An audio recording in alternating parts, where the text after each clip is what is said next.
Welcome to Metro West Conference Baseball and the Benilde-St. Margaret's Red Knights as the inter-city battle is on as the Red Knights host the St. Louis Park Orioles.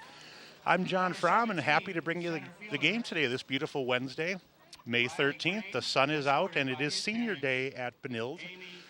You see John Vasiri is out there being recognized. He's the first player out. He's starting pitcher today as well for the Red Knights. And there's 4 seniors on the Benilde roster today that are being announced as they're also getting their pictures taken with their parents as well. You see number 17 out there, Riley Crane is a senior. He was the second up. And here's another senior, number 18, Stephen Bliss. He's a pitcher. He is going to Ohio State University. He is a senior, and he's been involved with the Red Knight baseball program all 4 years.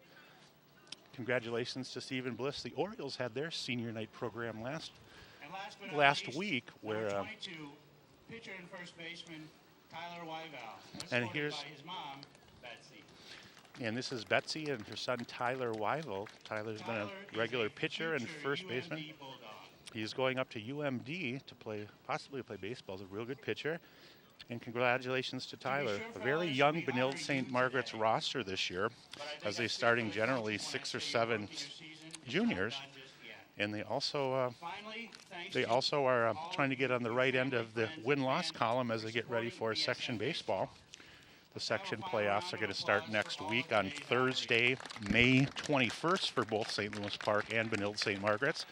Once again, Thursday, May 21st, the sections begin. Orioles come into this game with a 10-9 record on the season. This is their last regular season home game. We had tried on 2 other occasions to bring you St. Louis Park games, but we had a rainout situation, and then we had a slight staffing issue on one of the games, but we're happy we could bring you this Oriole tilt, and I know Paul is going to do everything he can to try to bring the section playoff game next Thursday to you here on Park 16 for replays. So hope you can enjoy today's encounter. Orioles coached in his 3rd year by Jim Nunn. Jim, of course, longtime baseball coach at Minnetonka, and is a Phi Ed teacher at Minnetonka. And Jim's assisted by Danny Bissonette and a longtime baseball guy, Tom Spaeth, out there. And here is the lineup for the Orioles. Number 7, Joey Jaramillo. And they're going to line them up as here is one of the seniors, Joey Jaramillo, starting second baseman, leading it off at second. Jason Keller. There you see Jason Keller, a real good basketball player for the Orioles, who will be playing right field today. Joe Burnley wearing number 11. Burnley, one of the better athletes in the entire state of Minnesota. And here's another great ball player, senior Archie Olson, first base today. He's been DHing a lot this year. Came in as one of the big pitchers on the team, but has had a little shoulder tenderness, so the Orioles are hoping he can come back and be healthy for the playoffs. There you see junior Pat Bordewick, the shortstop today. And senior Andrew Henstein will be doing the DHing there as Andrew lines up. Batting 7, the Orioles, one of the best starting pitchers and a real strike thrower for St. Louis Park, who's going on to play baseball at Anoka Ramsey next year. There you take a look at number 5, Kenny Ferrulli. And batting 8th in the Oriole lineup, left fielder, also a hockey player for the Orioles for 3 years, left fielder T.J. Rempfer. And doing the catching today, another senior who's been doing a lot of catching the last 3 years. Real good defensively with a real strong arm for base stealers. Kyle Nordstrom behind the dish today. The Orioles also are going to have Jack Elias, the sophomore right-hander, will toe the slab on the mound for St. Louis Park, and we'll talk about him later. And for Benilde-St. Margaret's, their starting lineup includes Jamison Shue, who ran out towards second base. Shue, batting second, Alex Houlihan, the left fielder. And wearing the tools of ignorance behind the plate, Riley Simonetti, the catcher. Riley, a big young man, and here's Tyler Wyval hitting cleanup at first base. Tyler, a big pitcher for the Red Knights, as well as being a senior. Here you see one of the young guys for Benilde-St. Margaret's, Matt Brooks, sophomore shortstop, who's seen a lot of work for the Red Knights. Derek Dries at third base, batting sixth. There's Cole Jacob running out there, number 13. He's in right field today. He's going to be followed by batting eighth, one of the seniors who was recognized, Riley Crane, in center field tonight for BSM. And Dylan Hewitt, who I've known the family, his mom for years. Dylan's going to be doing the DHing today for the Red Knights. And toeing the slab for Benilde, John Vasiri. We're going to show some data on him before we break away for the national anthem here. Once again, beautiful day for baseball here at Red Knight Park. It's a beautiful Wednesday afternoon. Stick with us here on 16. We're going to step away just for a moment as our nation's national anthem will be played. And stay with us here as we have the Benilde-St. Margaret's hosting the St. Louis Park in the inner city battle here on 16.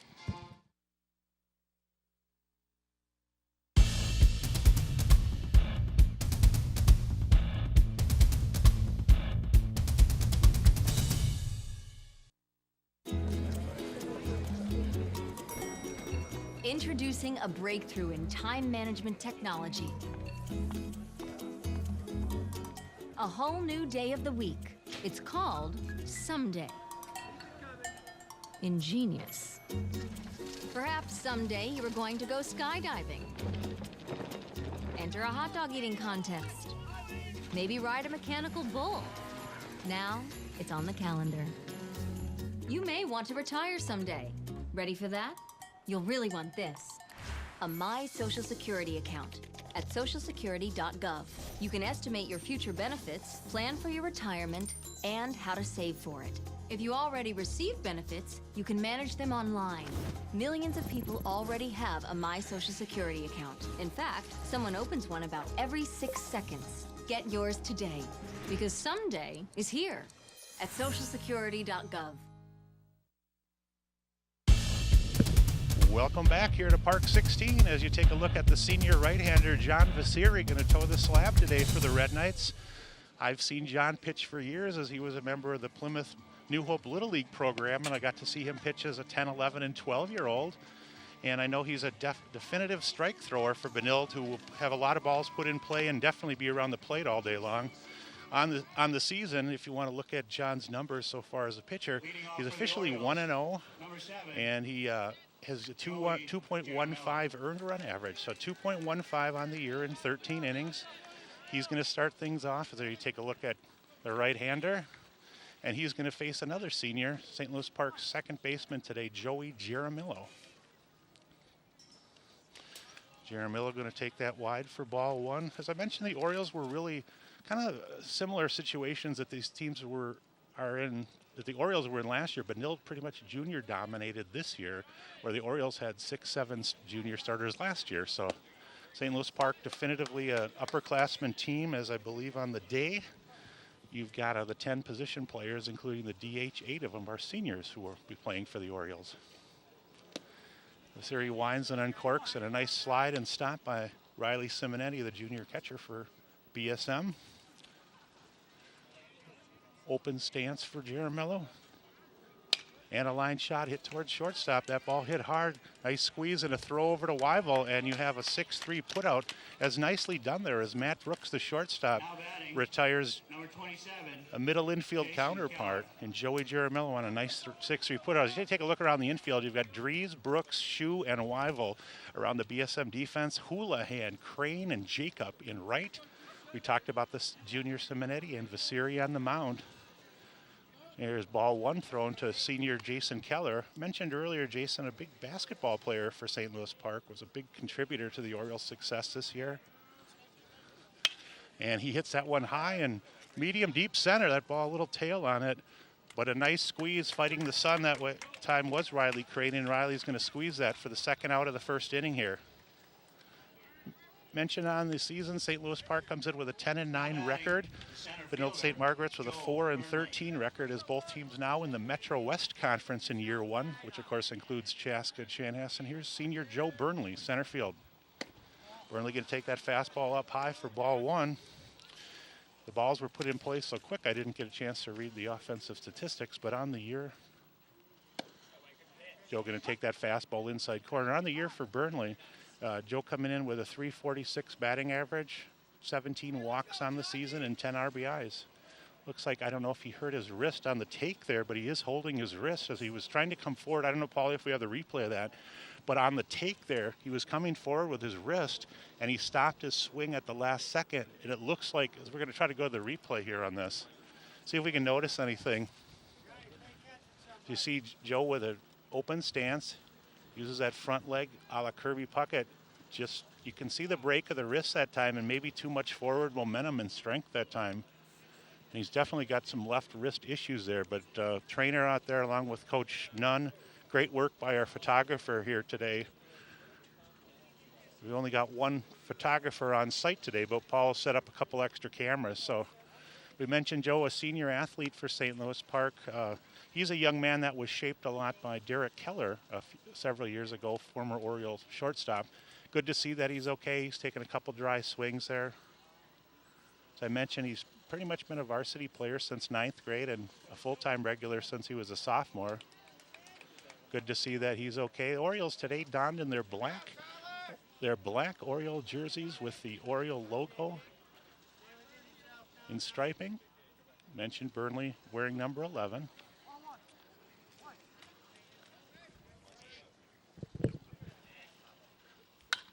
Joe going to fight that off towards left center. The ball hit shallow, and they're going to run hard, and Burnley does have a single as that falls harmlessly in front of the left fielder, excuse me, that time, Alex Houlihan, and Burnley's going to reach there. So Now batting. he fights that one off towards left center, and Burnley ups his average from 346. That'll bring up another senior first baseman today who's been DHing a lot and pitched a lot last year, Archie Olson. Here's Olson, number 30. Big left-handed stroker. Fiseri from the set, going to throw high. Burnley gets a good secondary lead, but he stays put here on ball one. Archie on the season, 352 batting average. He's got 8 walks on the year, 3 doubles, and he's knocked in 15. He's the Orioles team leader in RBIs. That one right on that outside corner, framed nicely by Simonetti for strike one. So a ball and a strike here to Olson here, just top of the first inning. Nice shot from our home plate camera. Little breaking ball there. Vasiri takes a little bit off it, and Olson's going to pop it on the roof of the school here for strike 2.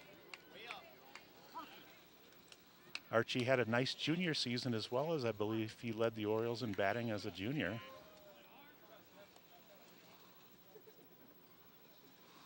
And there's a swing and a miss, and nicely done by Vasiri as he retires the Orioles with just minor damage. Just the Burnley hit is all that's generated offensively for St. Louis Park. So no runs on a hit officially. And that'll bring the Red Knights to the plate here. Just middle of the first inning here. I mentioned the Orioles, Archie had been pitching a lot as a junior.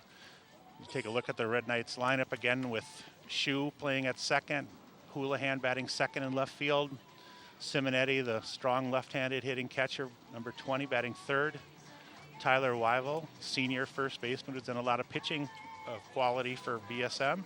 And you got the sophomore Matt Brooks, Derek Dries at third, Cole Jacob in right, Riley Crane in center, as well as Dylan Hewitt, as we mentioned, doing the DHing. And they're going to face St. Louis Park sophomore Jack Elias, who's really done a lot of pitching of late and of high quality for St. Louis Park. He got a start on Friday at Chanhassen as the Orioles split a doubleheader last Friday with number 7 Chanhassen on the road, losing 4-3 in the opener. And then in the nightcap, the Orioles with an 8-4 win. And that young man, Jack Elias, got his varsity third win of the season. He's officially 3-0 on the season. I don't know if we have his stats package here, but he's 3-0 officially on the season in 21 innings. He's given up 17 hits. His earned run average officially only given up 3 earned runs in 21 innings. That's the equivalent of 3 complete games. He has appeared in a total of 17 strikeouts and only 8 walks in those 21 innings. So Ferrulli done a ton of pitching for St. Louis Park. He's the innings leader with 39 innings. Kenny's got a 2.69 ERA. And then Joey Jaramillo, as we mentioned, he's also thrown 24 2/3 with a 3.12. And Jarrett Walsh, we should mention the junior Walsh, also getting some action as he's thrown 24 innings with a 3.79 ERA. So Walsh and Elias will be back on the hill. So let's see what the sophomore Elias can bring to the table today as he's going to face Jamish and Shu to start things off for BSM here.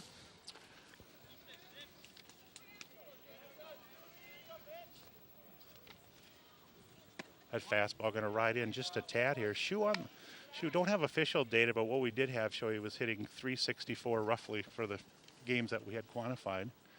Right-handed batter going to punch that one towards right field. Jaramillo, will he have a beat on it? He backpedals towards right, and indeed he puts the squeeze on it for out one. So Just 2 pitches and 1 out retired on the fly to second for Jamison Shue. And that'll bring up the left fielder, Alex Houlihan.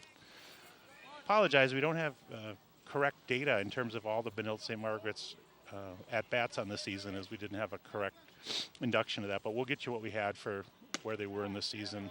That curveball going to float a little bit high and wide there. Nordstrom, the senior catcher behind the plate for St. Louis Park, signaling the pitch is in. Houlihan with a wide base there on his stance. And a nice swing and a little bit behind that fastball. And that'll push the count to a ball and a strike here.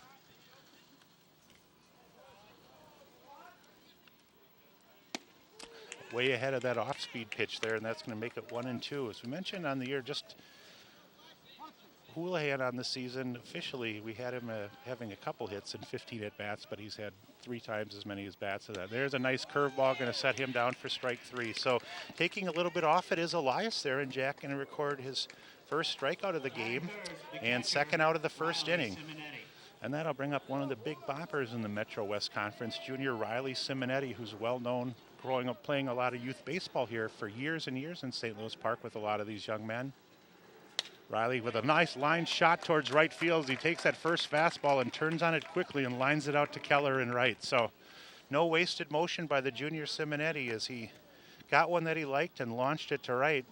Had a nice visit pregame with his dad, who mentioned that he had a really nice bomb out in Chaska last week where he hit an opposite field home run nearly 400 feet, and he certainly has the size and strength to do that. And speaking of size and strength, here's another one of the big bats. Number 2, Jack Quaylen. And running for Simonetti, one of the quicker kids in the Metro West, a young man I'm pretty familiar with, Jack Quaylen, going to run at first base there. Quaylen also a big contributor for BSM, very fast, a good hockey player as well. Well, CF Weibel, another left-handed stick, a big left-handed batter. Officially, we had him hitting about 275 with the partial data we had in. Right on the outside corner with a fastball for 1 strike. Weibel a little bit up in the box, as Simonetti was. Quaylen going to offer and move on that pitch, but it's fouled away, so Quaylen going to have to repeat his steps towards second. Don't know officially how many stolen bases Jack has on the year, but I know he's got big wheels here. In these partial stats, he was leading the Red Knights with steals with 4. 37 steals, somebody yells out. I'm not sure if that's accurate, but there's a line shot up the middle, and a dive attempt by Borderwick is going to hit off the tip of his glove and go towards center. So nice hit by Weibel as he shoots one right up the middle. Pat Borderwick with a nice diving effort, just hit off the tip of his glove. For a moment, I thought we might have a circus effort. Great camera work there. As you see a full extension on the Superman dive that time by Borderwick, and that'll bring up the sophomore Matt Brooks. No relation to Herb that we're aware of. So for Matt on the season, I know he's been playing a ton of shortstop for the Red Knights. Open right-handed stats, wearing number 15 officially. Going to take that one for strike 1. 2 down, first inning here. Sophomore against sophomore. Elias shoots that in. It's driven to the right center field gap. We'll see if Keller can get a hang on it. It splits the gap all the way to the fence where Burnley's going to have to try to track that down. 1 run in so far, and a second one is going to score on that big double to right center by Matt Brooks as he got a fastball he liked and he laced it to the right center gap. Unfortunately for the Orioles, neither Burnley nor Keller was able to take an angle on that where they cut that off, as that ball was really scalded towards right center field. And that's a 2 RBI double that time by Brooks. So 3 consecutive hits with 2 outs, and that'll bring up Derek Dries, the third baseman.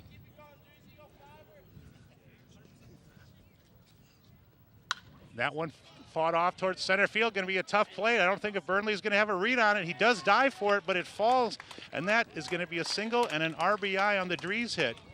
So nothing anybody could do that time as the Elias pitch was really up and in, and he kind of fought it off and hit a Texas leaguer towards center field. Burnley went full speed from center, attempted to dive, and made a great effort for it, but neither he nor Joey Jaramillo could, as you watch the replay, neither he nor Joey could get to it, but not for a lack of effort. So that'll bring in the third run of the inning here as Brooks comes around to score the third run for BSM, and that'll bring up Cole Jacob, the right fielder today. And Red Knights aggressive on the bases again here is on the first pitch. Indeed, excuse me, in the first pitch indeed, you did have Dries taking off that time. 2 down here, bottom of the first inning, 3 in so far on 4 consecutive hits with 2 outs here. Cole, the right fielder, wearing number 13, going to take that curveball high as it hung up a little bit that time. Jack not able to get quite on the top of that offering. Riley Crane on deck for Benilde-St. Margaret's. Elias from the set looks over towards first and delivers. Nice frame job by Nordstrom that time. Going to frame that up for a strike here.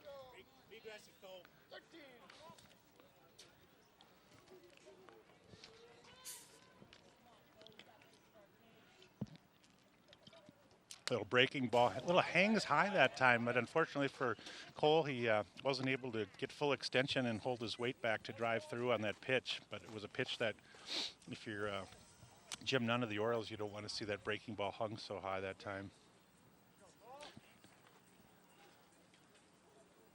And fastball up and in, and a strike 3 has plenty of pop on that fastball by Elias. Gets the third out of the inning, but not before 3 runs score on 4 consecutive hits with 2 outs. The big damage of that inning was after Simonetti and Wyville had hit their singles with 2 outs in the 3-4 spot.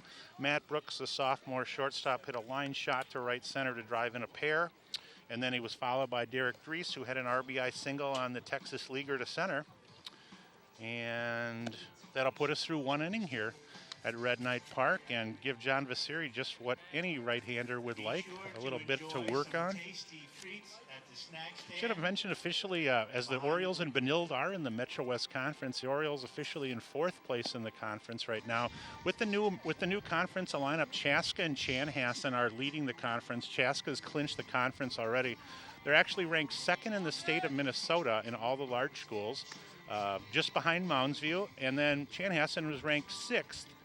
Both Benilde-St. Margaret's and St. Louis Park, I think, have filled their quota of games with the Hawks as well as the Storm. And Bloomington Jefferson in 3rd place, and of course they've got a young man on their team by the name of Jake Irvin, who's a Division I pitcher going to Oklahoma. So, and I was talking to Mr. Simonetti, who let me know that their second pitcher had a nice no-hitter against Benilde, and before that he threw a 1-hitter. So Jefferson obviously with a nice 1-2 punch at the top of their pitching staff. So I know Cooper's scuffled a little bit this year as well, so big challenge for the teams coming from over from the North Suburban with the mixture. Couple of takes to start things off. Borderwick with his at-bat here to start the 2nd inning. Pat on the season, officially 286, and he lines that towards second. Good right to left motion defensively, and a nice pickup and a clean throw over that time as Jamison Shue goes to his left beautifully and makes the nice put out on fellow junior Pat Borderwick. Of course, I remember Nathan Hanks, who anchored the second base slot the last couple years for BSM and was a stickler for his defensive details. Here you take a look at senior Andrew Henstein DHing today for the Orioles. Going to take that one down and away on the corner this time for Henstein. Andrew on the season officially hitting .321. He's got 17 hits and 56 at-bats, as well as 5 walks. Orioles officially, with their full-time starters, have Olson hitting .352, Burnley .346, Henstein .321 over the 300 mark. And Vasiri going to tell on 2-1 as the senior right-hander Vasiri. Gets the call, looks into the junior Simonetti. He's got the pitch he wants. Lines it up and frames it right on the outside corner at the knees, so nothing Henstein could have done with that one anyway. Nicely executed fastball that time.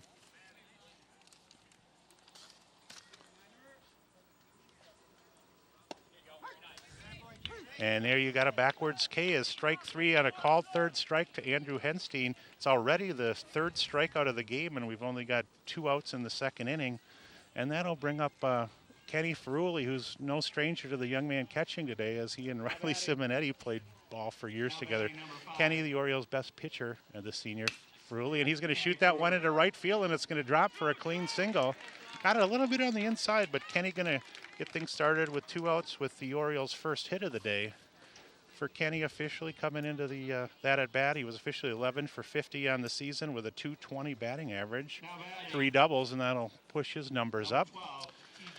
And bring up in the 8 hole, senior TJ Rempher playing left field today. Rempher going to look down to Coach Nunn at third base. Tom Spaeth coaching over at first for the Orioles.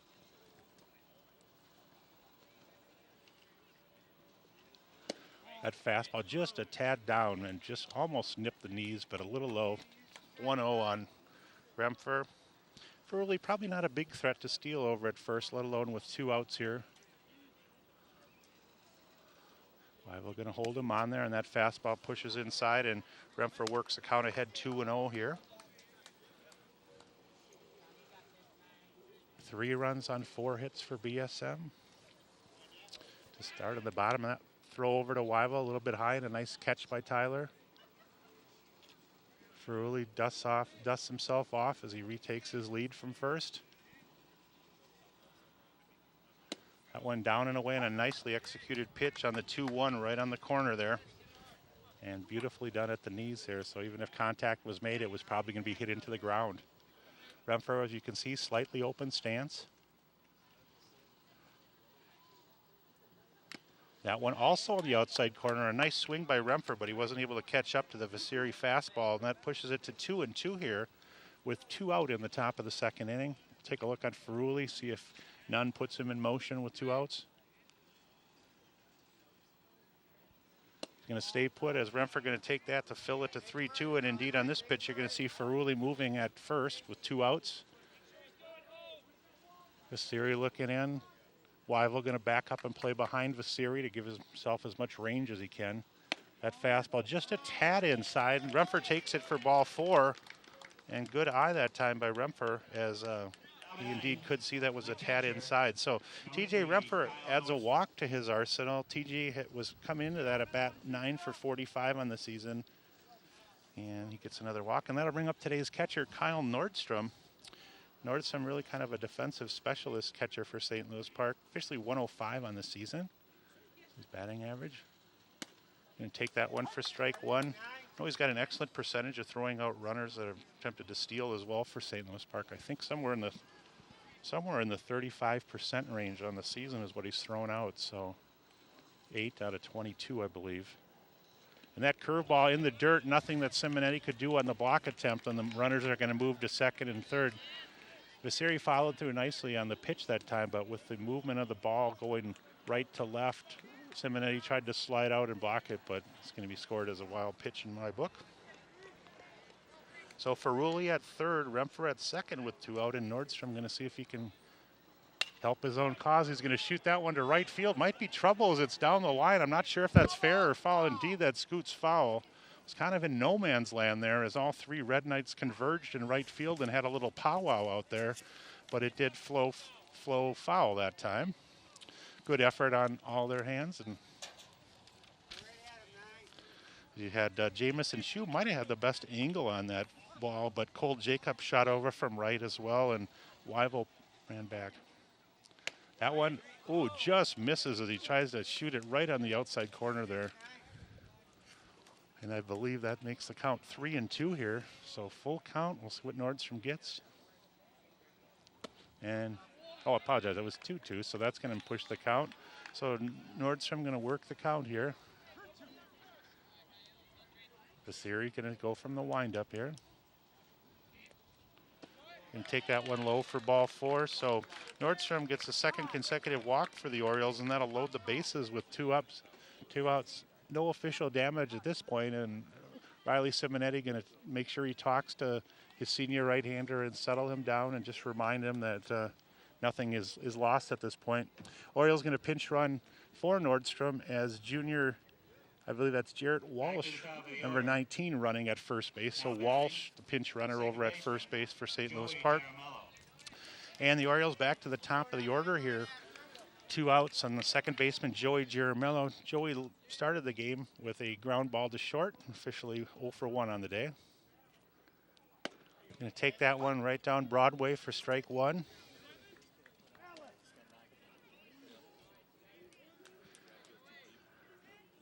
Visiri from the windup. Takes a little bit off that, and I'm not sure if that was a cut fastball or if he has another pitch there, but he's 0-2 here now, so Jaramillo will have to protect. 0-2, bases loaded, 2 out here, top of the second. That one down, and a nice job by Simonetti to stop that from going to the backstop. 1-2, the counter run two here. Open stance by the senior. Curveball, hands back, he holds on it, just going to shoot that over towards second. Wyville scoots back to first, and you've got a nice put out on the 4-3 offering that time. Visiri really had him off base on the 1-2 curveball, and his legs were extended fully, but he kept the hands back to at least make contact and shoot it to second. But that'll retire the Orioles here as they leave the bases loaded on no runs on one hit. Couple of walks loaded on. And we are through 1.5 here at Red Knight Park. John Fromm here along with our crack crew from Park 16. As we mentioned, the Red Knights have a few more games in their docket before their regular season ends. This is the last the last regular season game for Park, as I assume with the weather the last 2 springs, the coaches assumed there probably would be a need for some rainout dates, and but only one official rainout in the Orioles schedule, and so the Orioles are going to have a week to prepare for their section playoff game. Section seedings will be this week, and BSM will still have 2 more games after today, as the Red Knights are going to play on Saturday as they host in a battle against a couple of Catholic schools. Are going to lock up on Saturday as St. Thomas Academy comes on over to play BSM. I had them in hockey this winter, and I'm sure it's a grudge match in baseball as well at 12:30.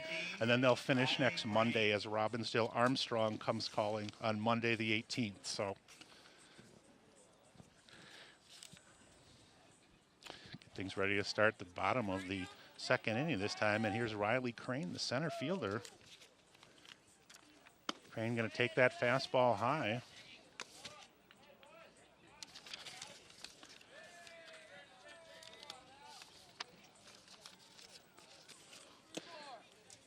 Elias going to get that one framed up on the outside corner. Count moves to 1-1 here on Crane, the senior. Crane had 2 nice hits last game against Chaska as the senior came through for BSM. Adding to the Red Knight magic that afternoon, or that evening, I should say. Getting some help in my, because I'm a one-man gang here trying to go through stats, and I'm getting some help by the crowd, which is nice. And that shot towards right field as he kept his hands back, and he was able to keep his hands back enough to wait on that off-speed pitch and shoot it into right field for a clean single here.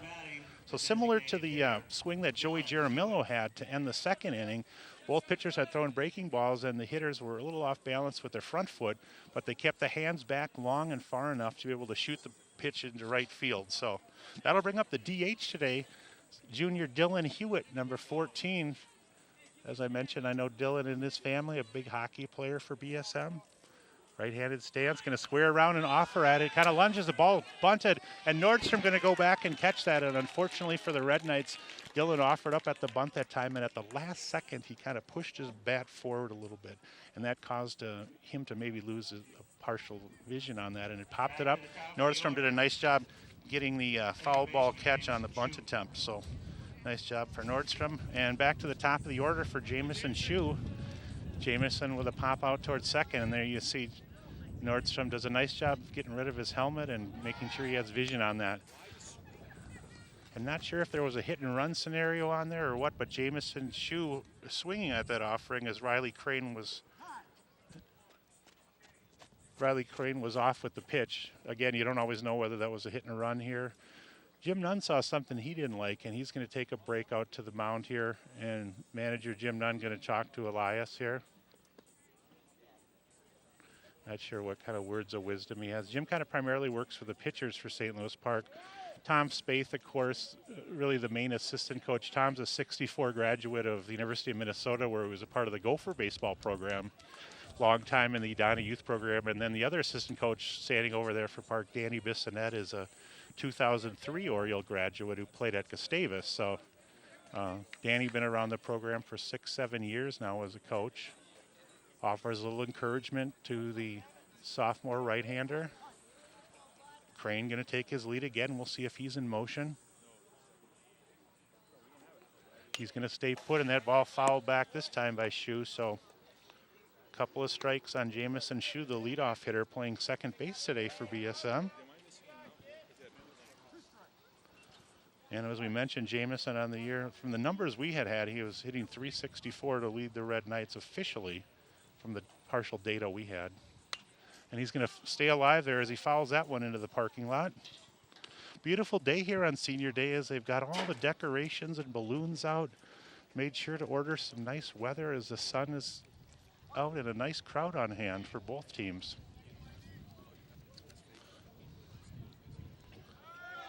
Going to take that one high. Nordstrom with a hard throw towards second. Little short hop on the throw as he had good energy and strength behind the throw, but it short hops Jaramillo there and goes into center field. So clean steal for Crane that time, and indeed it was a steal. So you've got a man on second and Riley Crane with one out and a couple of strikes here on Jamison Shu.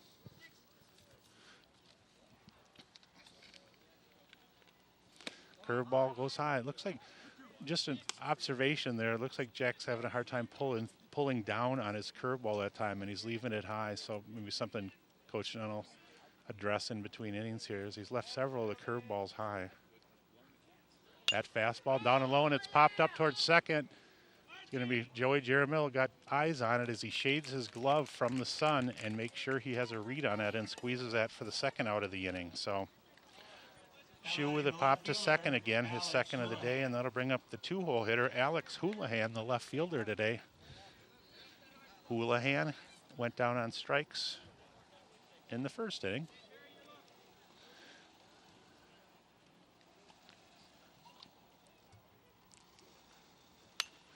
Another souvenir is, I don't know if we have a over and under on the amount of foul balls in the game, but we're certainly moving ahead in what my quota would have set ahead of time.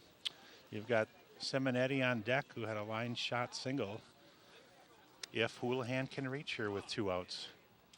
Elias looks back at Crane, now going to deliver fastball. Chop towards second. Jaramillo ranging to his left, gets there and squeezes it over to Archie Olsen for the third out, and the Orioles will finish two here. We're going to, Paulie, if it's okay, we're just going to step away momentarily here after two innings. Benilde-St. Margaret's 3, the Orioles nothing here on Park 16. Stay with us here as a beautiful Wednesday afternoon in Metro West baseball. Stick with us here on 16.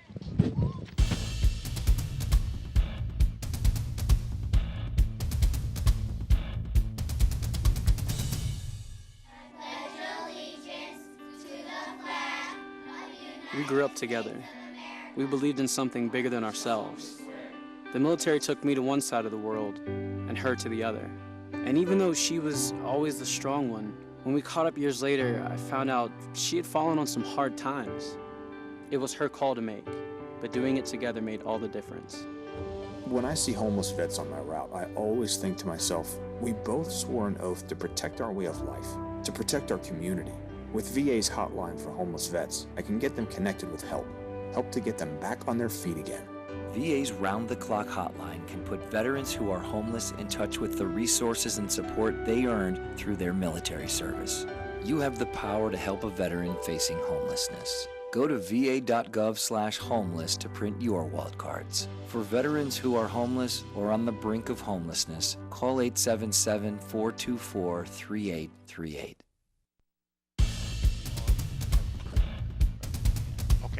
Everything you want me to add, just let me know. All right, we are back here at Red Knight Park for the top of the third inning. 3-0 BSM, and John Vasiri going to start the third inning with a curveball that Keller whacks fouls. He had Keller off on his front foot that time. Keller, as I mentioned, a senior right fielder who played a lot on the basketball team, flew out to center for the second out of the first inning. Vasiri with a hard fastball lined towards short, where Brooks going to come clean with that high throw over to Weibel. Has to come off the base, unfortunately. Umpire going to say that he did not make the tag on the tag play, so Keller going to be safe on that. Umpires are going to consult, as the first base umpire really didn't have a clean angle on the swipe play. And they are going to call him out. So good umpiring in that scenario, as the first base umpire was behind the play, and when Weivel had to come off with his right-handed glove, watch here, comes off. How about in the center fielder? And it looks like he might have come down on part of his shoulder. I don't know if he can slow that down, and we'll have to come back to that. But anyway, all that matters is the umps got together. Big swing by Burnley to start things off, and he misses for strike one.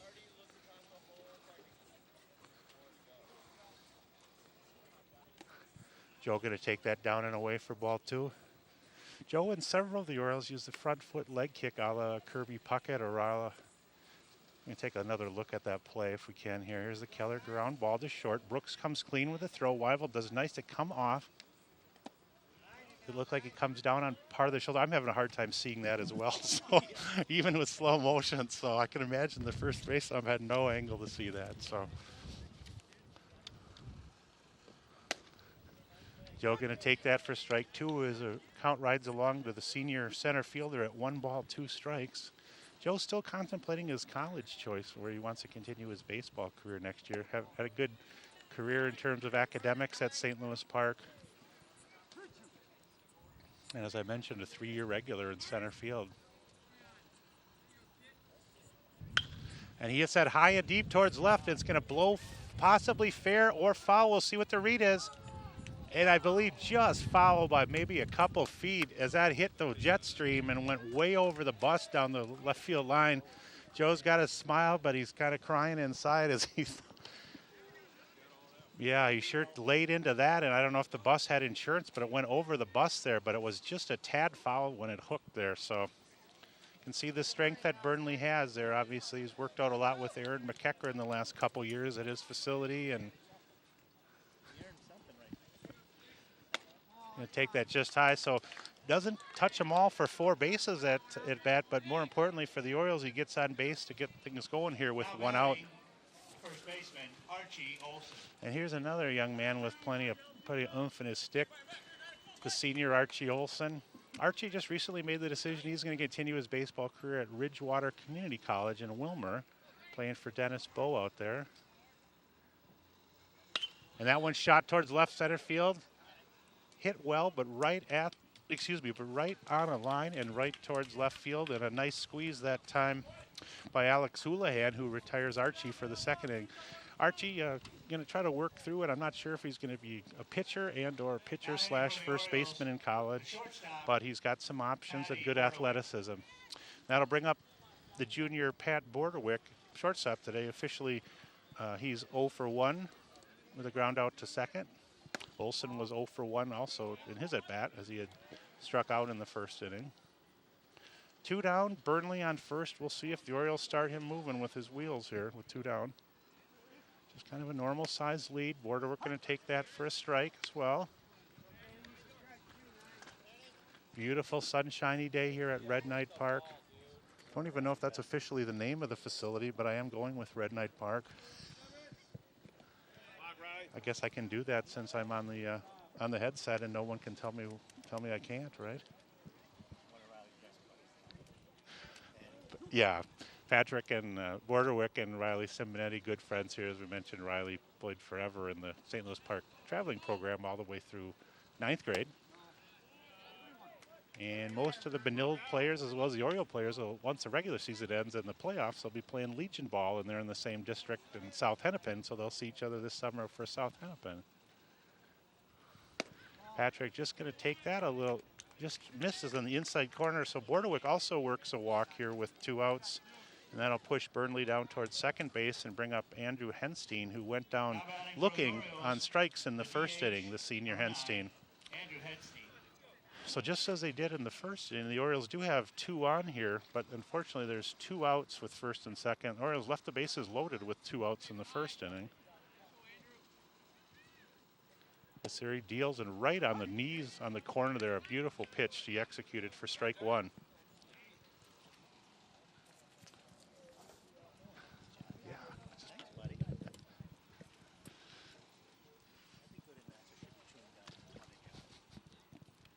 Oh, nice pitch that time. Not sure if that was a slider or if he actually threw a cut fastball that time, but it looks like it's moving down and away from the right-hander Henstein. And that'll push the count to 2 strikes. So 2 strikes with 2 outs, first and second for Park. And that one shot towards center field, but high. We'll see if that'll fall or not. And with the runners moving, you're going to have 1 run scored, then a throw towards third base, and the ball is dropped, unfortunately, by Dries, the third baseman, and Borderwork going to be safe at third. That ball was hit more of a Texas League style that time by Borderwick, but unfortunately for the Red Knights, there wasn't anything that the center fielder nor any of the middle infielders can do, as Riley Crane gave it his all. But with the runners moving with the pitch, Burnley scores easily from second, and Borderwick was able to go all the way first to third. And Kenny the Freight Train Ferruli, as he's being announced, now up for the Freight Train officially, 1 for 1 with a single. One of the nicer kids you're ever going to meet with those prescription sunglasses. I always tell him he looks like one of the coolest kids you're going to run into. So second and third here, 1 run in for the Orioles. As Henstein's single to center knocks in a run with 2 outs, and Ferruli will try to keep things going. Not sure how we got the nickname Freight Train. We'll have to go during the intermission to one of the experts on it, but yeah, he just had a great career pitching too. He does nothing but throw strikes in the rubber arm. He shoots that to right field and on a line. We'll see. Oh, unfortunately, right fielder not able to come clean with that, and it's going to go all the way to fence. Ferruli is going to get second base, and both runners are going to score. And I guess we have to call that a double because, unfortunately for BSM, the right fielder wasn't able to get a good read on that with the sun, and it fell kind of at his shoe tops and then bounced over him. We'll watch again as it was a line drive towards right field. You take a look at what goes on out there, and the right fielder, Jacob, just with a tad, I'm not sure officially, but the 2-out contact plays are going to tie things up here at 3 for St. Louis Park as the Freight Train officially knocks in a pair there and gets his, we'll have to give the Freight Train a double on that play. Mr. Simonetti obviously deserves some credit for the Freight Train coming through that time. And here you see TJ Rempfer, who walked in the second inning. So we're knotted at 3 here in the top of the third. So the Henstein Texas Leaguer knocked in 1, and then Borderwick reached third on that, and then Ferruli able to plate a pair with his shot towards right field that went to the wall, went to the fence after it fell in front of Jacob out there. Rempfer was left at second to end the second inning. After the walk, nice slider there, curveball by Vasiri that framed up nicely on that outside corner. 2-2 count here to Rempfer. Nice home plate angle. Just misses outside as that's going to run the string full this time. Ferruli probably going to stay put at third. He is looking at Coach Nunn to see if he's going to get any directions. I would be surprised if Kenny took off, as nowhere to go really anyway. Rempfer going to spoil that one and foul that back. We mentioned the Orioles came into this game with a 10-9 record. They're officially 6-7 in the conference for 4th place, and BSM 4-13 with today and then 2 more games to play, because all high school teams are eligible to play a 20-game regular season. Vasiri from the set again. Just misses down and away, and Rempfer going to reach with a walk that time. I think Greg Hemke might come out for a visit here, as I wanted to talk to his senior right-hander. Very uncharacteristic, several walks on the day for Vasiri, including 3 this inning. And he also did have a walk last inning, so just probably give him a little break here. You're obviously knotted at 3, but it's first and second, 2 out, and it's a long game, so everything's even at this point. So. Oh, I've just been informed that is, yeah, I didn't even realize that it wasn't Greg Hemke. That's the pitching coach, Alex Wall, that made his visit out there. So Alex going to come back with his sweatshirt and after his consultation to the senior right-hander.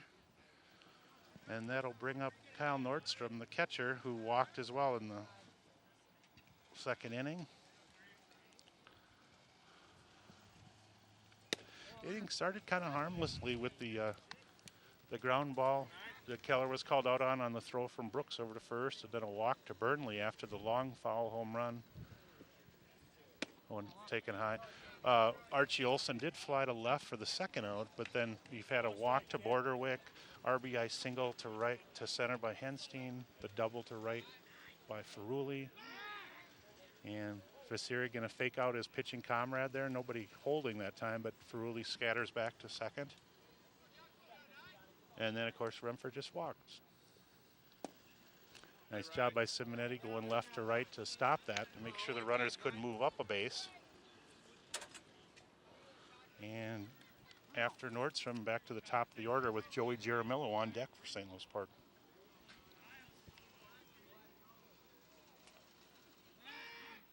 Another throwback and a nice job that time. Boy, that almost got into center field, but a really nice job by Shu as he was able to stop that and go to the other side of second base to make the attempt at the catch. Yeah, the freight train was almost taken off the tracks that time. But you can't keep the freight train down, and he does waddle down towards third base here, and that'll load the bases still with 2 outs. There's another walk to Nordstrom, and that'll bring up Joey Jaramillo. As he was last inning, Joey Jaramillo going to, or excuse me, Nordstrom going to be run for at first by Jarrett Walsh, the junior, outfielder slash pitcher shortstop. Jaramillo going to try to help the cause here. Already Joey's third at bat of the game here, as the Orioles have batted around here in the top of the third inning. Joey officially 0 for 2 so far on the game. Open stance for the senior second baseman. Going to take that fastball just a tad high, perhaps, or maybe inside. So 2 consecutive walks here, 4 on the inning. And that one shot towards center field. Looks like it's possibly going to be a can of corn. Hit well, and that line to center is going to end the damage here in the top of the third inning, but not before the Orioles are able to plate 3 runs on 2 hits and 3 left. So after 2.5 innings, the Orioles are able to come back and push it to a 3-3 tie. A nice job on the catch that time as Riley Crane squeezed that for the 3rd out of the inning. Got a little flashback to the 60s as the Seasons of the Spirit in the Sky by Norman Greenbaum playing in the background. You don't often hear that at the ballpark.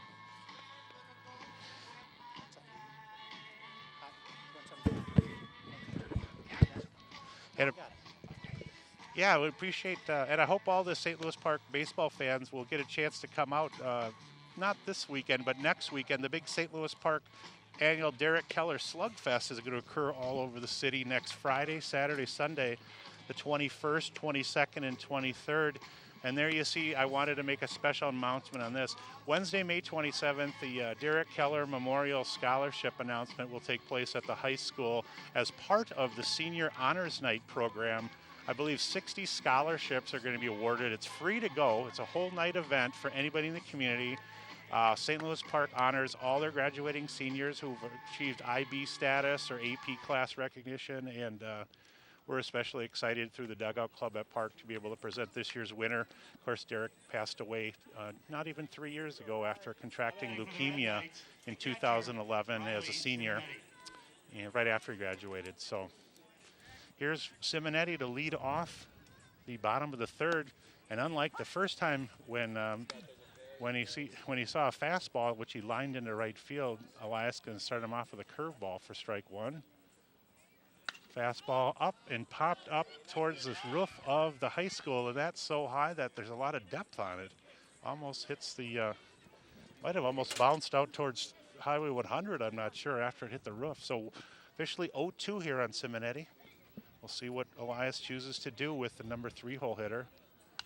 And that was a nice executed pitch and a nice job by Simonetti spoiling what was a really low, hard fastball that time. Simonetti definitively up in the box. Big left-handed stroker. Curveball and a nicely executed pitch is going to retire Riley for strike 3. So Elias going to officially get credited for his 3rd strikeout as we're in the bottom of the 3rd. And Tyler Wyvel, who scored, along with Simonetti, scored a run in the 1st inning, also had a hit. Came around to score. So Red Knights plated 3 in the bottom of the 1st. Wyval a little late on that fastball. Jack does have one of the better arms on the Orioles. He doesn't always choose to let the heater go with his four-seamer. Sometimes he'll try to take a little bit off and make sure he throws a strike with his two-seamer. That one, I think that was a two-seamer, hit towards second. It's a little cut on it. Thrown over to first by Jaramillo, and Wyval going to be retired on the 4-3 putout. So Elias has retired 5 in a row since Riley Crane led off the second inning with a single, and that'll bring up the shortstop, fellow sophomore Matt Brooks, who had the big double in the first inning as he banged one out to the right center field wall on a line shot to knock in a pair.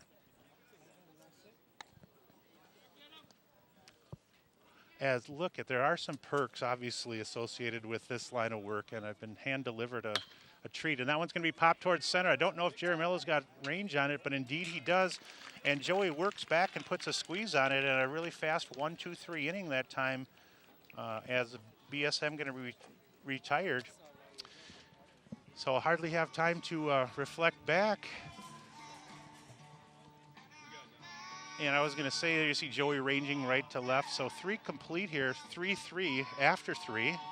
Orioles officially have 3 hits, BSM with 5 on the day. Besides the announcement of the Derek Keller Scholarship announcement on May 27th, and again, we want to encourage everybody in the community to take part in that. Really want to send a shout out to the St. Louis Park Little League program, who's partnered a lot with the baseball program and the Dugout Club at the high school. I know 2 days ago, the home win against Cooper, St. Louis Park was able to win 3-2, but more important than the Kenny Ferrulli complete game effort was all Little Leaguers were honored and recognized with some free hot dogs and some activities during the game, and obviously with the help of Brian Kelly and Danny Bissonette, Mike Olson, obviously, who did a nice job as the president of the Dugout Club last year. They wanted to make sure they not only recognize the Little Leaguers, but the Oriole players do a lot of different training programs and holiday spring training packages to try to give back to the community, and it's been a real good partnership for the high school program. So as the Orioles are going to lead off the top of the 4th inning, number 2 hole hitter Jason Keller now batting. Keller 0 for 2, fly to center and a ground out to short for the senior.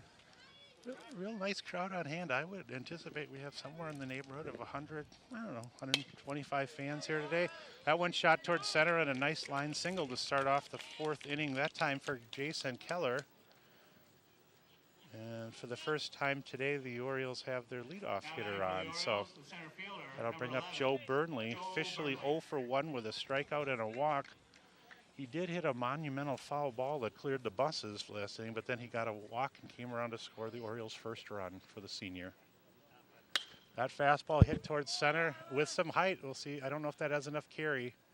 Nope, and that's going to be caught medium deep center field. So Burnley going to fly to center for the first out. Takes the first pitch, and that'll bring up Archie Olson, officially 0 for 2 on the game. Strikeout and a line out towards left. Archie sports number 30. Take a look over there at Jason Keller, who does have some good wheels. We'll see. Keep an eye on him if Coach Nunn's got him in motion. Fastball a little high in a check swing. Archie going to check swing that and perhaps try to foul it back towards his father and mother, who are sitting in the front row.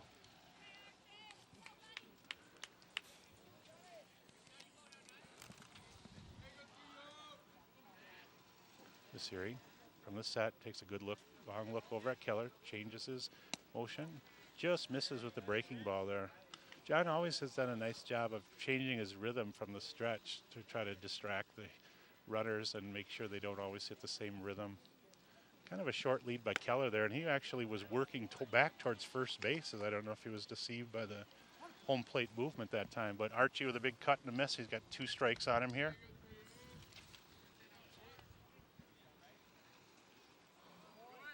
That ball shot towards left field, and Matt Brooks was moving right to left, and that ball would have been over his head anyway. So another left field piece of hitting that time by Archie Olson, who's done a really nice job this season of going the other way.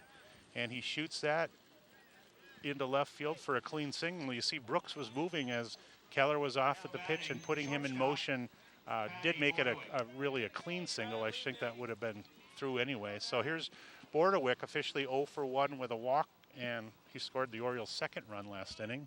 First and second with 1 out. Keller going to stay put as he takes a big secondary lead out there, but nothing doing. Keller at second, Olson at first, 1 down.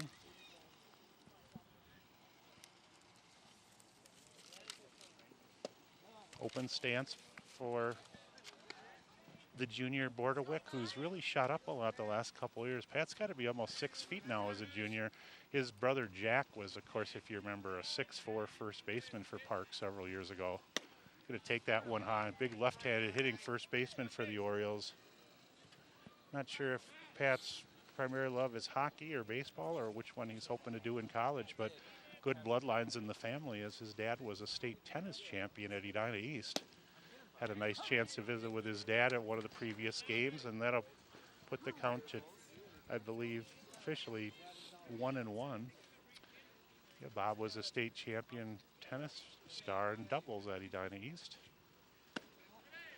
And that one as well going to be taken high for ball 4, and for Bordewick, he's going to load the bases here with 1 out, his second consecutive walk, and that'll bring up Andrew Henseth, who knocked in the Orioles' first run of the game with a Texas League single towards right field, and he also struck out looking in the first inning for the senior DH.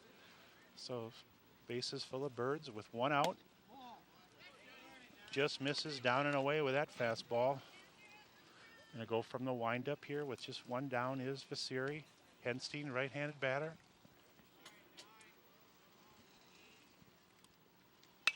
Gonna pop that up right on the infield. Vasiri gonna call his own number, it looks like, as he 2-hands that for the easy infield. Infield fly rule was called as well. So a little fly to the pitcher here for the second out, as Henseth not able to move anybody around here. And that'll put the pressure on third baseman Kenny Ferrulli, already 2 for 2 on the day. Ferrulli hit that line shot to right field for a double that's scooted by the right fielder, so he's got 2 RBIs on the day. Orioles already have left 6 men on base in the last 2 innings, and the bases are loaded again, so they're hoping to get something in here for the senior Ferrulli, who had a nice complete game effort on Monday against Cooper on the mound. And that one going to be popped towards left field. I'm not sure that left fielder had a quick read on that, but he's able to scoot over. So after loading the bases with 1 out, a pop-up to Henseth and a fly ball from Ferrulli gets the job done by Vasiri, and leaves us situated at 3-3 as the Orioles have left the bases loaded 3 innings in a row. So a lot of base runners here. John, we like to set up the double play. Yes, absolutely. It's really nice. Benilde fans acknowledging that with any guest that comes visiting to Red Knight Park, they want to let the guest have some runners so they get an opportunity to work on their double play scenarios and their force outs. So that's very nice hospitality. We're very interested in letting the fans get their money's worth. They want they want the other fans and their players to have some success so they don't go home completely unhappy. And Like when I play golf, I like to take as many shots as I can to get my money's worth. yes, exactly. So we're 3-3 here as we're in the bottom of the 4th inning. I haven't had a chance to dive into the bratwurst here, but it's really a nice Johnsonville brat here at all the home games here at Red Knight Park, and they are home again on Saturday against St. Thomas Academy, 12:30, and then Armstrong brings their act down on Monday for the last regular season home game. As I mentioned, both teams in the same section, and section playoffs going to start next Thursday, May 21st. You can go to the State High School League website and click on, I believe, Section 6 AAA, probably by Sunday night, to find out official times, and it'll be on the Go Park website as well as the Benilde-St. Margaret the Red Knight website too. So this will bring up to lead off the bottom of the 4th inning. Here's Derek Dries, who had an RBI single in the 1st inning.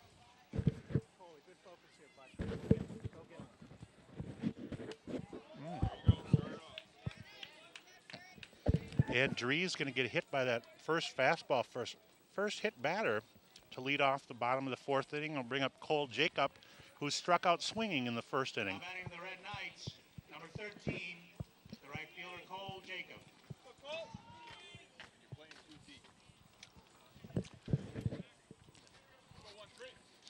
Riley Crane and on deck warming up right in front of us. Nice job that time by Jacob as he got the sign from Coach Hemke as he's flashing him nicely down at third. Offer a bunt and perhaps a sacrifice, but he pulled the bat back as the pitch was really high. 1-0.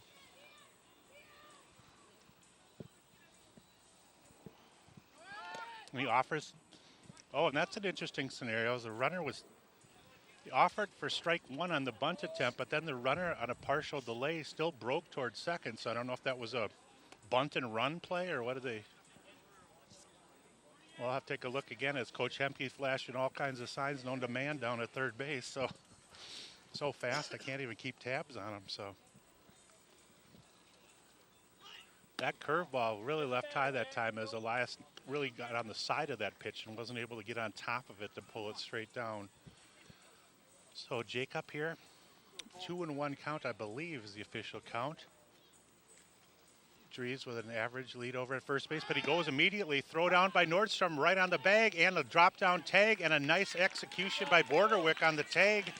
And nice quick release that time by Nordstrom on the 2-6 throwdown for the first out.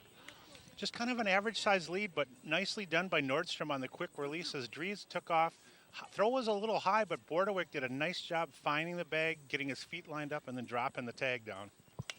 And that ball is going to be peeled foul. And I mentioned coming into the I think we mentioned earlier, Nordstrom's been throwing out about 35% of the runners, and obviously that's up to the pitchers to hold them close. So Jacobs count going to right along at 2-2 here.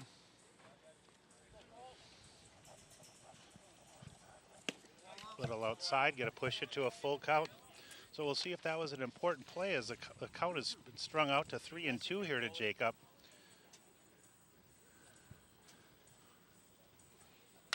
Pops that one up right on the infield, right towards second base and short. Borderwick and Jaramillo converge, and Jaramillo going to call off Borderwick for the second out of the inning on the pop-up. So 2 down here, and the second Riley in the starting lineup, Riley Crane. Now batting for the Red Knights, the center fielder and senior. Had a single and did steal second in the second base, but was left at second base. He led off the second. Fastball high. Elias been pitching for a long time. He actually got a couple innings last year as a freshman for the Orioles, and he's really been pitching a lot in the summers the last several years, and very composed and real nice, tall, thin, relatively tall, thin body. I'm sure he'll have some more height that he can add to that. Works pretty quick.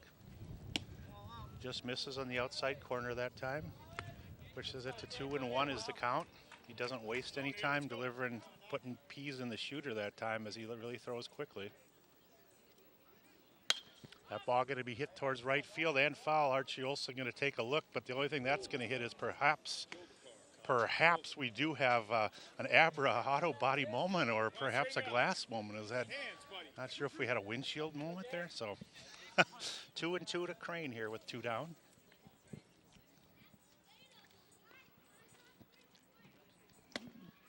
And he goes up the ladder for strike 3, and Crane a little behind on that offering. So after the leadoff hit batter, the Orioles are able to retire Dries on the stolen base and a pop-up and a strikeout. We're going to step away here momentarily after 4. We're still knotted at 3. Don't go anywhere. Don't change that dial here. Stick with part 16.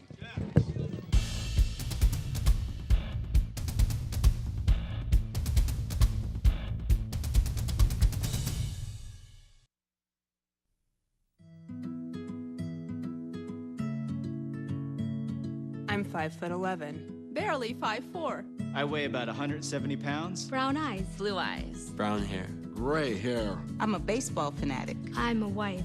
A mom. A sister. And a grandfather. I'm a bodybuilder.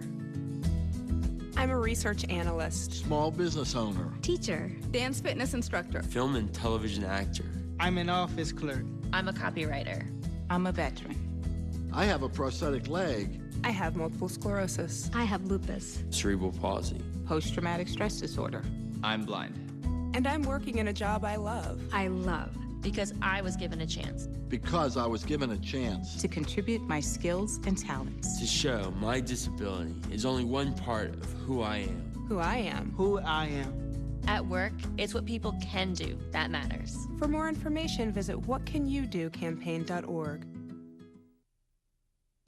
Oh. All right, we are back. And the bullpen has been a call to arms for BSM as they come out with the left-hander. Indeed, coming in to pitch for Benilde-St. Margaret's, number 21. I believe that's Melquist. And officially, I don't have a line score, but for Mitch Melquist, well, I apologize.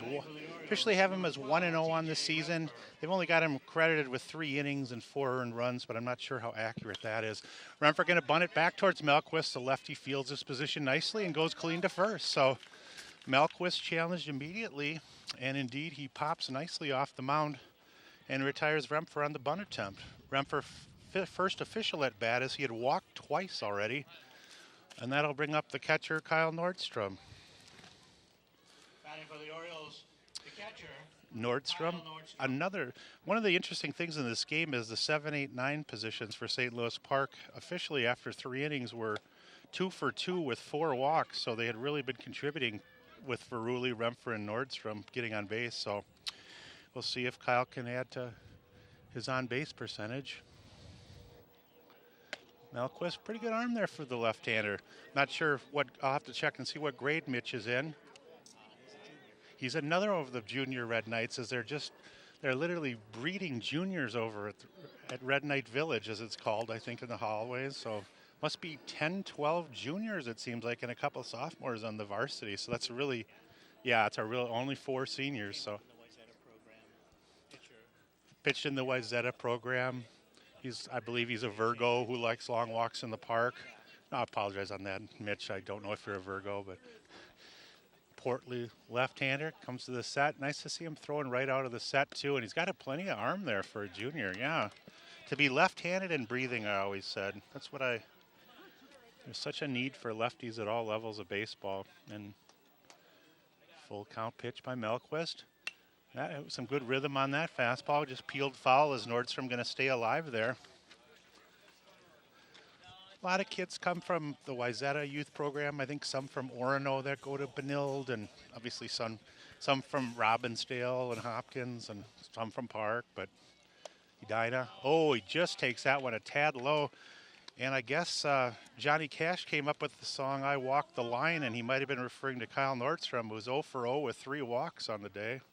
And for the 3rd consecutive time, Kyle doesn't get to run the bases as Jared Walsh pinch runs for him again. So Jared Walsh has pinch run 3 times and pretty much just sat at first base all the time. So obviously your pitcher and catcher, you want to make sure they get a chance to rest. And Jack not batting today for the Orioles. Jaramillo, top of the 5th here with 1 down. Jaramillo officially 0 for 3. Joey's grounded to short, 2nd, and flew to center for the senior. Melquist from the set. Good fastball down and in, and nice job of framing that pitch as he brought it up, and Simonetti pulled it just a tad, I think, towards that inside corner and did get the call, just as you want. Just misses a tad outside there. Nice to have our home plate camera that Paul Broden set up. Sometimes you got the center field look. This one's just a tad to the right of home plate, but it gives us a vantage point over the umpire and Simonetti's shoulder to at least make a judgment on whether the pitch location is good.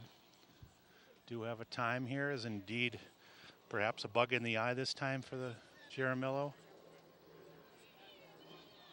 We haven't seen Melquist move yet, but as a lefty, Walsh going to stay put. That ball grounded towards third. Third base play by Dries over to second for 1 and the relay and a double play, a little 6-4-3 around the horn, and that's going to retire things for the Orioles here as the first twin killing put on. And nicely done as Jaramillo hit that ball with some authority, but Dries going to his left from the third base slot came up clean on it, and then a really nice feed attempt as he threw it over to Jamison Shue, who came clean and with a nice turn, because Walsh had a nice attempt at a takeout slide that time, completely clean, but Wyville puts the squeeze on, and we're 6-4-3. So, should also mention too, as the high school seasons wind down, I know St. Louis Park has prom this weekend. I don't know if Benilde has had prom yet. Benilde has already had prom.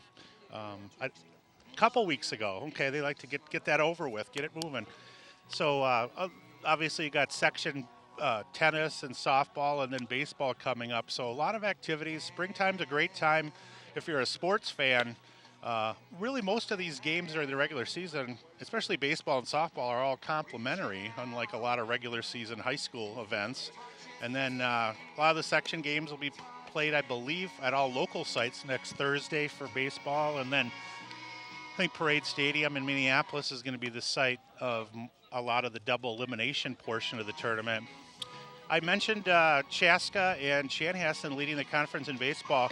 Didn't really touch base with it, but in terms of softball also, the Metro West Conference has got the #1 ranked team in the state of Minnesota in girls fast pitch, as Jefferson is ranked #1 along with Maple Grove and Chanhassen 7th. So definitely a real competitive conference on girls fast pitch as well. And I did a chance to cover the Benilde fast pitch game, and Maddie Houlihan, the Gopher recruit, has had a really nice effort. And I think it's a long term, it'll be definitely a challenge in a lot of the sports for a lot of the teams, and that's a good thing as well too.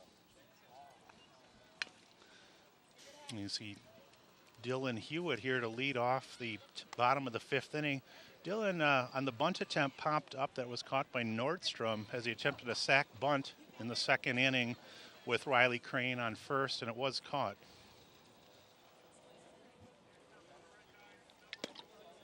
Takes a little bit off that breaking ball that time, and way ahead of it is Hewitt.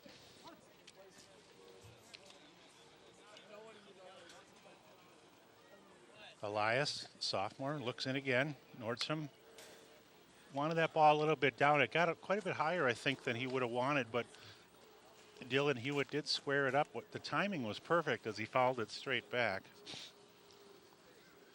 Coming right along, 1-2. Here's the curveball way out in front of it. We'll see if Ferrulli can get there, come clean with it. Hewitt with good speed and a nice job going left to right was Ferrulli on the 5-3 putout. So Kenny, as he has done all year, just been really a vacuum cleaner at third. He's had a lot of line drives hit at him, but that play showed some of his good athleticism. He also squared himself, did a nice crow hop, and delivered a really nice strike to Archie with a lot on it, because Hewitt, like a lot of the Red Knights, good athletes and run real well. Something I can't relate to, but I mean, I can relate to being a good athlete, but just not running well. I should elaborate on that. No jokes, people, please. I don't, because I'm announcing myself, I don't hear any laughter. So anyway, this is Jamison Shue back to the top of the order. He and Joey Giramillo have been getting to know each other as he's popped twice to second in the 1st and 2nd inning as Jamison. Playing second base for BSM. Of course, he had the nice turn on the double play to end last inning.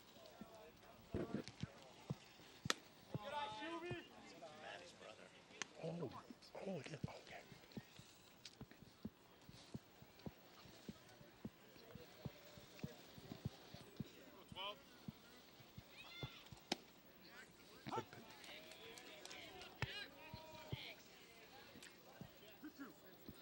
So right on the corner, Colin Ryderlog the 2-2.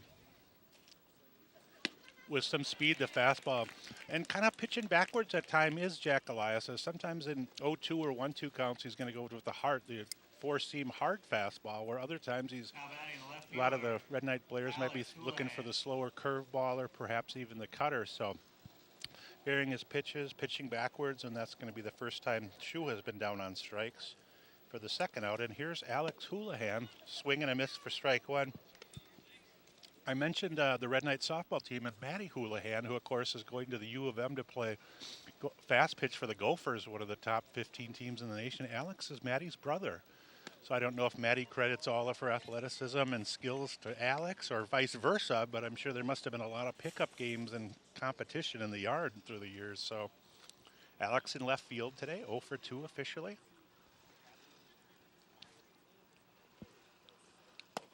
A little bit low that time. Works the count to 2-1 here as Riley Simonetti in the on-deck circle awaits.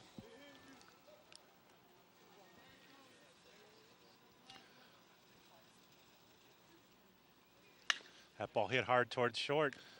Bordewick went to his left and then came clean did make the momentary bobble on the play, and when he dropped out of his glove, he had no chance that time to get the speedy Houlihan, who hightailed it down the line. So officially an E6, although the ball was put in play really nicely by Houlihan.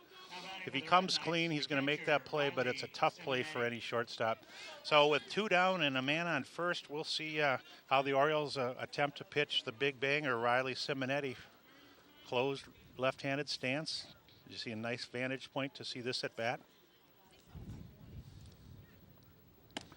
Down and in just a tad. Not sure if that's where he wanted it, but was down and in to the lefty. Tyler Weibel on deck here with 2 down in the bottom of the 5th. We're still knotted at 3. A good one here on 16. Oh, that's down, and he goes to left center field with power. And we'll see if that has the room. And it hits off the glove of Rempher, and it is indeed going to be a long double, I believe, this time and an RBI for Riley Simonetti, as he had TJ Rempher almost in what's referred to as a semi-death spin, as he didn't know which direction to go, as that was deep, nearly off the left center field wall. I don't know if we have the replay of that, but Simonetti's going to stand on second with a long RBI. See if you can watch the replay there. Tough chance by, I thought perhaps with the wind that was going to sail out of here. And he was spinning a couple directions, and he didn't even get his glove on it at the end, but a really tough chance. Just a couple feet short of a home run for Simonetti, who, of course, launched one into the Chaska night sky the other day for a home run.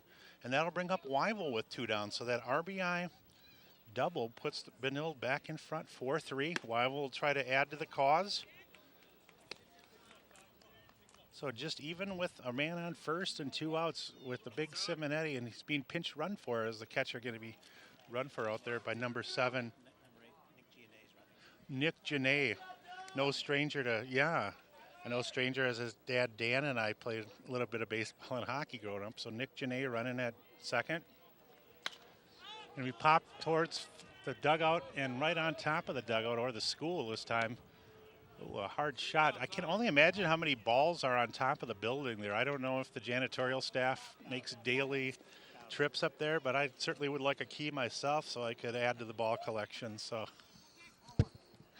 Weibel going to take a look again. 1-1 here. Elias back to the stretch. Looks Janae down. High leg lift.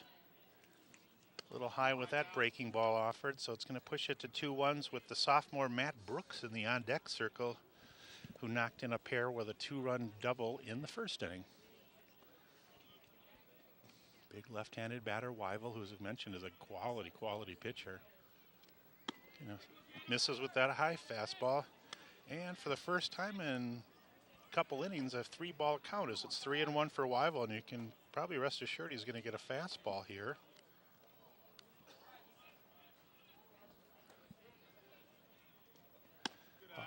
But a little bit high, and perhaps not the worst thing that could have happened if you're a St. Louis Park fan, because it does set up the force play with 2 outs, and you take what's a huge bat and from the left side, and you get more of a righty-righty confrontation here with the sophomore Brooks and Elias. But Jim Nunn going to take a timeout here as he asked John Maynard for time, and he's going to come out and discuss things with Elias with 2 outs here.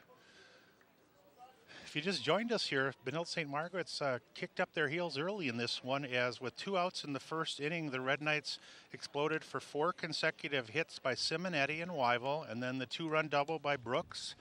And the Derek Dries single plated 3 and made it 3-0, and that officially is going to be the end of the day for Jack Elias, whose dad is Eric. I'm not sure if he was on any type of a pitch count tonight. I think he threw about 85 last Friday at Chanhassen. But the Orioles are going to have a change here, and then perhaps I want to just get Joey Jaramillo some work, who hasn't pitched in a little while. And perhaps Jack will go to second base here as the guys are changing up their gloves, or perhaps we're going to get, maybe Jarrett Walsh is going to be pitching. We'll have to take a look here.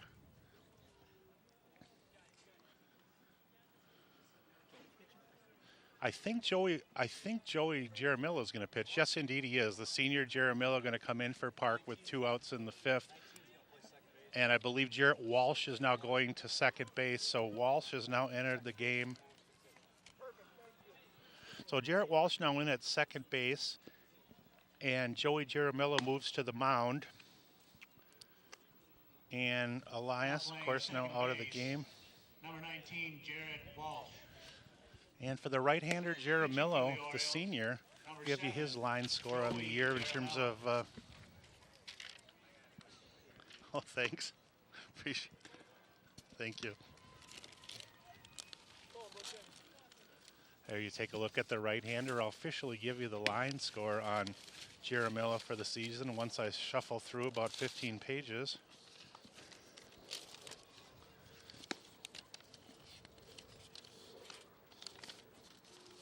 For Joey on the season on the mound for the right-hander.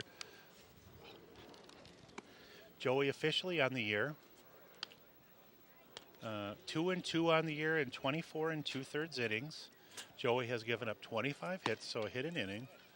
He has given up 11 earned runs. He's got 28 strikeouts. Got 14 walks on the year, so walks have been something on it. And we got to give a tip of the hat to Jack Elias, who really did a nice job. Only walked one in his outing. Officially, the run that was credited this inning is unearned because of the error, so there should have been 3 outs. But for Jaramillo, with 2 down here in the bottom of the 5th, 1 run in, first and second, and the number 5 hole hitter, Brooks now batting. Oh, and dignitaries have joined us. It's really nice. We'll have to go to touch base on that at the end of the inning here. For Jaramillo, who saw a little bit of work on Friday night in the Orioles doubleheader at Chanhassen. As I mentioned, Joey did quite a bit of pitching last year for St. Louis Park, too. Walsh going to hold Janae on a little bit at second and keep him tight, but Janae going to waddle off some more. We'll see if Jaramillo steps off. No, he does not. And that ball hit high towards left field, a real high popper. We'll see if Rempher has a beat on that. Indeed he does. And TJ going to squeeze that with 2 outs. So BSM able to get a run on an unearned run on the 2-out double towards left center by Riley Simonetti plating Alex Houlihan. But Jaramillo comes in here with 2 outs in the 5th. And the line on Jack Elias is complete as Jack officially went 4 2/3 innings for St. Louis Park. Gave up 4 runs, 3 of them earned, of course, 4 straight hits in the first inning. But he did have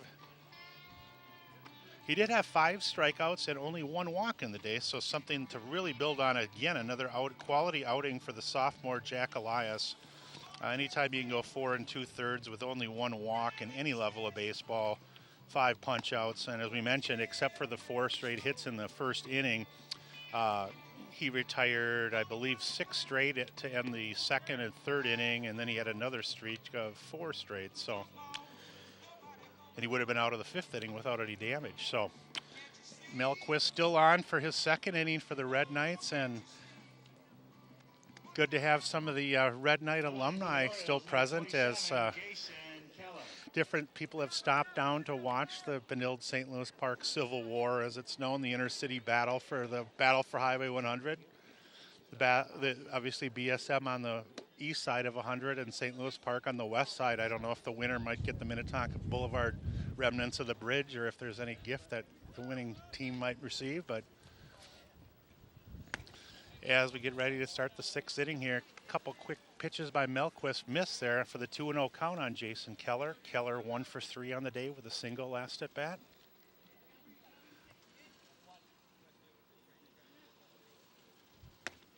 Ahead of that off speed or that cut fastball, I'm not sure what the read on that was, but Keller does swing early on that pitch and put it to 2-1.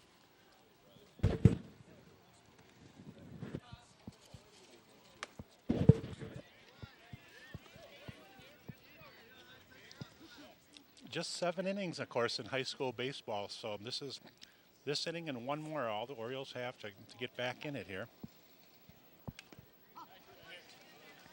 And Keller barely fights that off on almost a check swing foul ball with the count will ride along at 2-2 to Jason. 2-3-4 here. Keller, Burnley, and Olson for St. Louis Park in the top of the 6th. That ball hit into center field, not a line, but no problem that time. A little can of corn catch out there in center fielder Riley Crane going to squeeze that. And that'll bring up Joe Burnley, who seemingly has been around forever. Of course, this is his 4th year playing on the varsity and 3rd year as a starter. He was here when Aaron McEachran was still a head coach for St. Louis Park, as Aaron was here for a couple years. And Joe, of course, third year now that Jim Nunn's been here. Joe officially 0 for 2. He had a fly ball to center field last time. Does have a walk.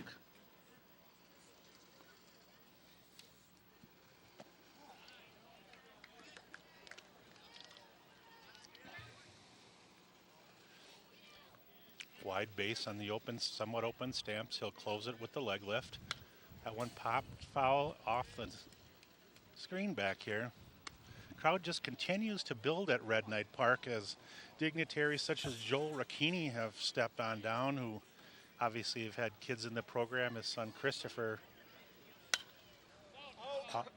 finished his first year, I think, at the University of Missouri. Hopefully it went well for Vladimir Racchini. And I know there were several Red Knights that made their way down to Columbia. Hopefully they all received nothing but straight A's, I'm hoping, so, or had a good time. That one pop foul. Let's see if Simonetti's got room. There's a possibility, but no, it does hit right on the tad over the fence there.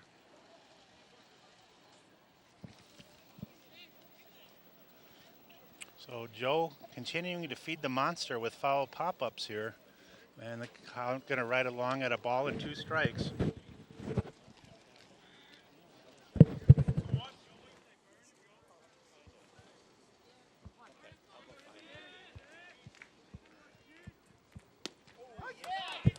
And that was an excellent curveball that locked up Joe for strike 3 on the called backwards K.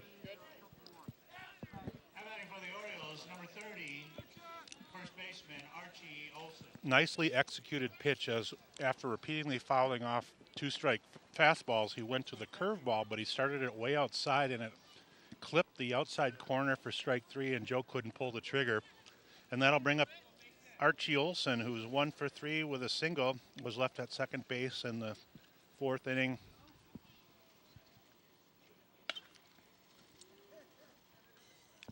Archie gonna continue to add to the foul ball brigade, as I think we're up to about 50 foul balls on the day. It's really been quite a sight.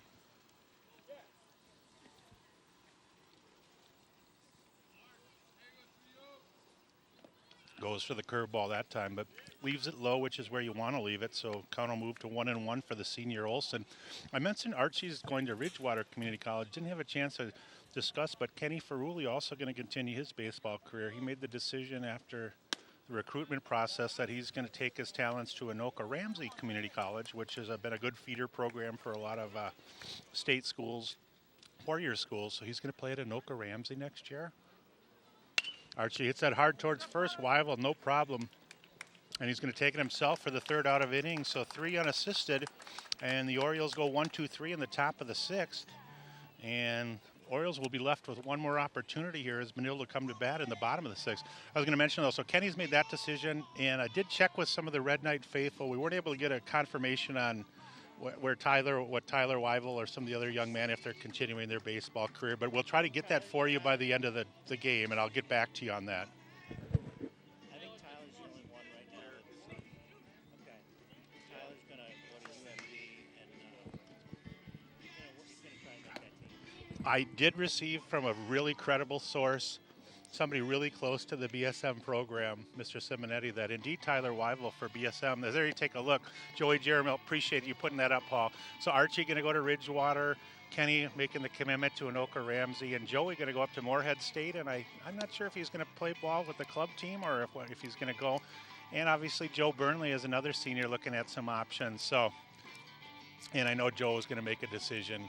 He's a good student as well. So here we are, beautiful Wednesday afternoon. You can't ask for better weather, as it's about 70, just a light breeze. As Benilde with a 4-3 lead here in the bottom of the 6th inning. And for the Red Knights, Matt Brooks going to, Derek Dree is going to start things off here. Dree's on the day officially 0 for 0 with 1 for 1, a walk. Or hit batter, and he had a single and an RBI in the 1st inning for Derek. So now batting for the Red Knights, 3rd baseman Derek Dree. Haven't seen him today, but as I mentioned, Jack Quaylen's had a really nice year for the Red Knights, hitting roughly .340 as a junior as well. And Obviously, Dylan Hewitt chipping in as a junior, and Simonetti. So really a lot for Red Knight faithful to be excited about, as they had a really senior-loading team last year. That a lot of those kids graduated, so they didn't return a lot of starters, but they've been able to make some strides and hopefully build for the playoffs and trying for their 5th win of the season today. They have played a tough schedule against the Wyzetas and obviously Chaskas and Chanhassens, etc. Jaramillo going to wheel and deal again here to Brooks. Line shot towards third. Ferruli comes clean on the finish and a high throw, but Archie Olsen going to squeeze and a nice 5-3 put out, as Dries did put something on that ground ball. But Ferruli, as he has all season, has really been a vacuum cleaner over there at third. I've seen him make some nice diving plays and also the routine plays, and that was hit pretty well. And Jack Quaylen, number 2, now going to bat. Quaylen, the juniors I just had mentioned, obviously a big base stealing threat for the Red Knights. He's in for Cole Jacob, and he's going to take strike 1 here, leading the Red Knights in stolen bases. And I mentioned he also is a hockey player for BSM. Right on the corner, and then not much he could do with that pitch, as it was down at the knees on the outside corner. So Quaylen will have to protect here. 0-2 as the senior Jaramillo looks into Nordstrom.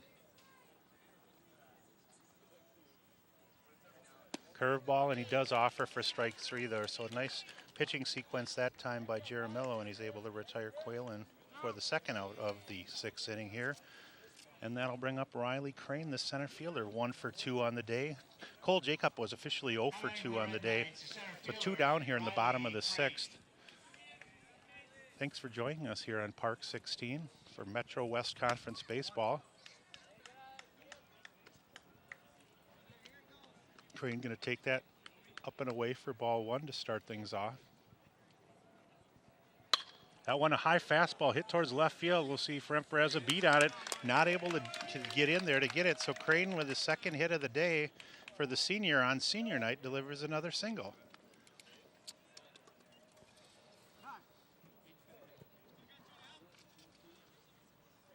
And that'll bring up Nick Janae, who I mentioned earlier.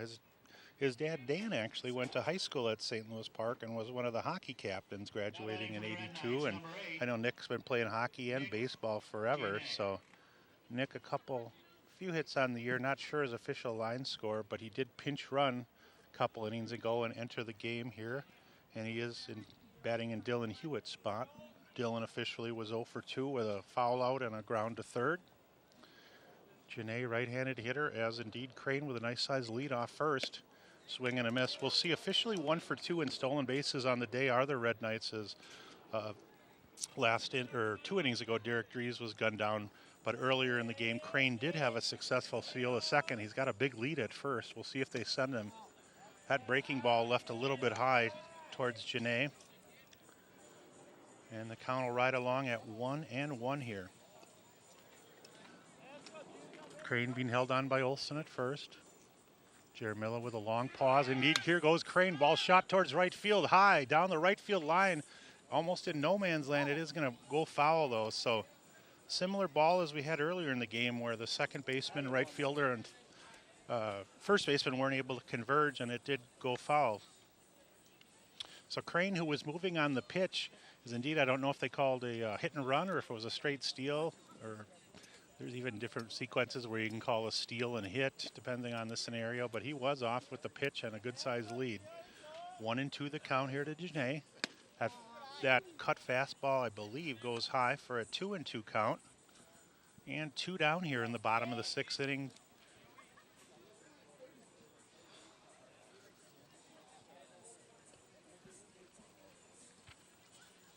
Oh, nice job spoiling that breaking ball here on a 2-2 pitch.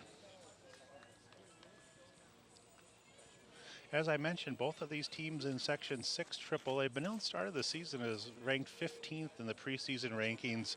In the Brook, the breakdown, they were considered a possible 3 seed. That ball shot towards left field, going to be a tough play for Remfer, but he does indeed. Well, I guess it was more of a can of corn. Remfer going to saddle that for the 3rd out of the 6th inning. And we're down to one last chance for the Orioles here, as Park trailing 4-3 will have one more at bat here in the top of the 7th.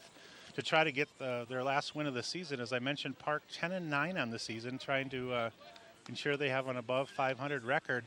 But it looks like the closer for Benilde-St. Margaret's is now going to enter the game.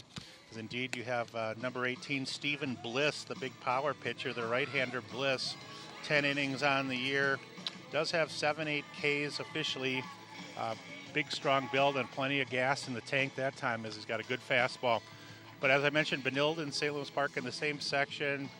Not sure exactly where everybody's going to fall out. Obviously, Armstrong was in the state tournament from Section 6 AAA last year. You got Hopkins, Wayzata, Edina, Southwest, Orono. I'm assuming Park will probably be somewhere around the 5 or 6 or 7 seed, although it's really hard to judge because a lot of these teams have beaten each other up pretty good. South and Washburn, probably Richfield towards the bottom. So make sure you go on your school's website, gopark.org, and click on baseball, or the Benilde-St. Margaret Red Knight website, or else you can certainly go on the high school league website, and by Monday next week they will know where the teams play. So for Bliss, as he prepares for the home stretch here, final chance for the Orioles to tie it up here. The Orioles, of course, did trail 3-0 after the bottom of the first inning, tied it up with 3 runs in the third on 4 walks and 2 hits, including a big 2-run double from Kenny Ferrulli. But then the big 2-out double to left field near to the fence for Riley Simonetti. 18, Stephen White Noise Bliss. Referred to as White Noise Bliss by the announcing crew, as we'll have to go to find out what the story of that nickname is. But here's Bordewick for St. Louis Park, officially 0 for 1 with a pair of walks. Going to take that one down and away. See if none's got the Orioles taking till they have a strike here, as they are down 1. You've got 5, 6, 7, Bordewick, Henstein, and Ferrulli. Behind on that fastball, gets by Bordewick and works the count to 1-1.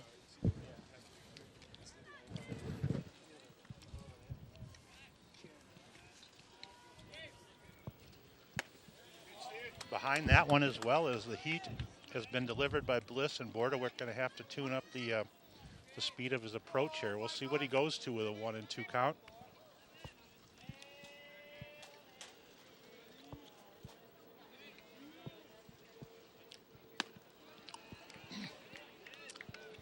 Not wasting any time.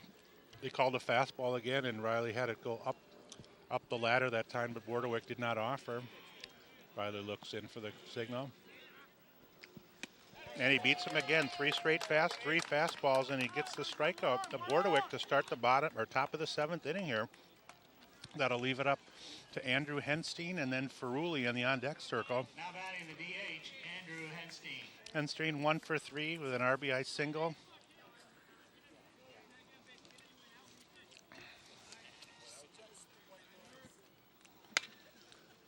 Henstein going to take that low and away fastball and peel it. Not sure if Bliss has been closing a lot of games or pitching later in the ball games.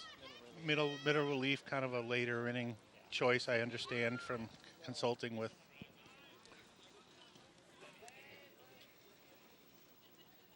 Oh, nice job there, as I think he went to a changeup. He's got a nice leg lift from his left leg, and he cocks his hips really well on his hip turn before he delivers the ball. And had some good arm action on that, and Henstein was way in front of it. Went to that pitch again here, but does miss. Push the count out to a ball and 2 strikes. The Orioles need to get somebody on here, as this is it. Top of the 7th inning. Benilde trying for their 5th win of the season. Orioles trying for their 11th.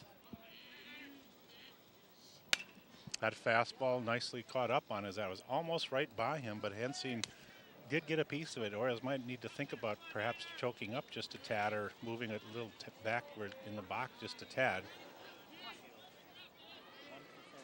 1 confirmed windshield break, and that last pitch was almost another. Wow.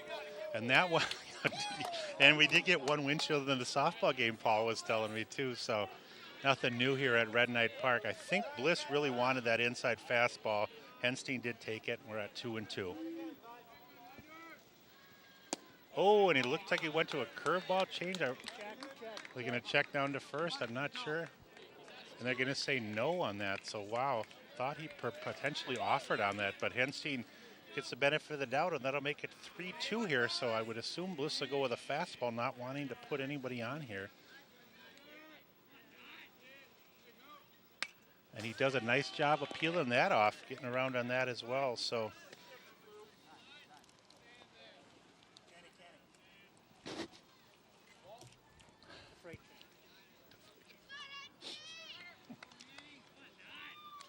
here's Henstein, full boat delivery from Bliss, the right-hander. Fastball hit up the middle. Tough chance for Brooks, but he does go right to left, comes clean, and a nice 6-3 putout. Some good footwork by Stephen Brooks there at shortstop as he had to go right to left and did a nice job that time. And that'll leave it all up to the senior third sacker, Kenny Ferrulli. Ferrulli, a couple of hits, including a double and 2 RBIs. Third baseman, Kenny the Freight Train Ferrulli. The Freight Train, as he's being referred to. Last time he was referred to that, I think he responded. We'll see what happens this time. Oh, and he shoots that towards center, but unfortunately not enough chutzpah on that. And that's going to end it on a line drive. A line drive towards center, so good contact in the game. But that'll do it for St. Louis Park as Bliss comes in and is credited with a 1-2-3 7th inning and a save. Officially, the line score, St. Louis Park on the day is beaten 4-3. Red Knights 4 runs on 7 hits. I believe 1 error. St. Louis Park 3 runs on 6 hits and 1 error. I actually not sure if we're positive on that. For the Red Knights, they go to 5-13 on the season, and for St. Louis Park, they fall to 10-10, and they finish the Metro West Conference season with a 6-8 record. And for Benilde, that'll complete their conference schedule as well. As we mentioned, the Red Knights still play St. Thomas here on Saturday at 12:30 at Red Knight Park, and then they close their regular season at home. They close their regular season at home on Monday as Robbinsville Armstrong comes calling. And for St. Louis Park, it's off until next Thursday as the section baseball tournament for Section 6 AAA will start on Thursday, the 20th. Just wanted to remind everybody that there's 12 teams in the section, and it's been our pleasure to bring you the game today. We are hopeful of bringing you the St. Louis Park game next Thursday. It's single elimination on Thursday, and then there's a game on Friday as well. Games on Friday if you win on Thursday. But on behalf of Paul Broden and our crack staff, enjoyed being with you here. And for everybody at Park 16, thanks for joining us today. Have a good day.